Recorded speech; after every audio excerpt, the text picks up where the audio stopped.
I'm watching every film in the Mission Impossible franchise before we see The Final Reckoning. Yesterday, I watched Dead Reckoning Part 1, or just Dead Reckoning. Didn't really like this one as much on rewatch, if I'm being completely honest. The film follows Ethan Hunt and his team traveling all around the world to find these two keys that unlock this AI called the Entity to have the ultimate control and to destroy it before it gains control of basically everything in the world. Definitely the most ambitious concept for a Mission Impossible movie, and I think it partially gets it right. Once again, this is basically only one half of a movie. The Final Reckoning is technically the second half. So a lot of this movie is kind of just exposition dumping and a lot of talking about how dangerous this entity is, which in parts is cool because you actually you understand the threat, but it's kind of overindulgent. The entity itself, the design and the fact that it's controlling this one guy named Gabriel who has a connection to Tom Cruise's Ethan Hunt's past. God, I keep doing that. Is kind of cool in parts and others not really. This movie's balancing a lot. The team is chased by both the villain and these two agents who are part of the CIA, I believe. Also dealing with this new person named Grace who kind of reluctantly joins the team. A detail about Ethan's past that's kind of before even the first Mission Impossible movie. With this ambitious concept of AI and just the whole world domination aspect of it,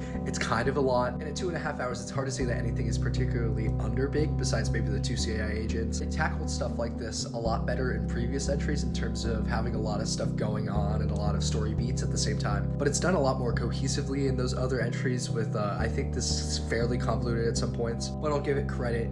Once again, the action scenes are incredible. Him jumping off of the motorcycle, the train sequence, which is way better than the train sequence in the first film. Also this part one, I kind of have an issue with part ones where I feel like it's not a full movie, and I mean obviously, but I feel like if you're doing a part one, there should be still like some sort of resolutions for each little aspect of the character before the big resolution, and they do this in this film. It feels like it could kind of be a complete movie, and I'll give it props for that. Also, this movie's just like really fun. The airport sequence, which was one of my favorite parts, and the introduction of the character Grace. Haley Atwell's nothing left to say. Anything that happens in Venice, the little mini car chase that happens, I think this movie is the funniest movie in all the franchise. And then of course the third act, which involves the motorcycle jump and this train sequence, which lasts basically almost an hour. It's a fun watch, but it doesn't reach the heights of the previous entries in terms of me caring dramatically. That's why ultimately I have it above these three movies and below these three movies, so it's in the middle of the pack in terms of the franchise. When I first watched this film in theaters, I gave it a 4.5, then later on dropping it a little bit to a 4,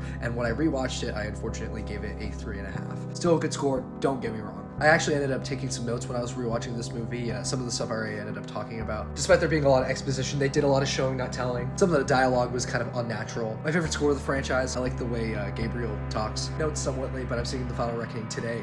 It's Memorial Day weekend, it's fine. So I'm really excited to see the supposed conclusion in the franchise.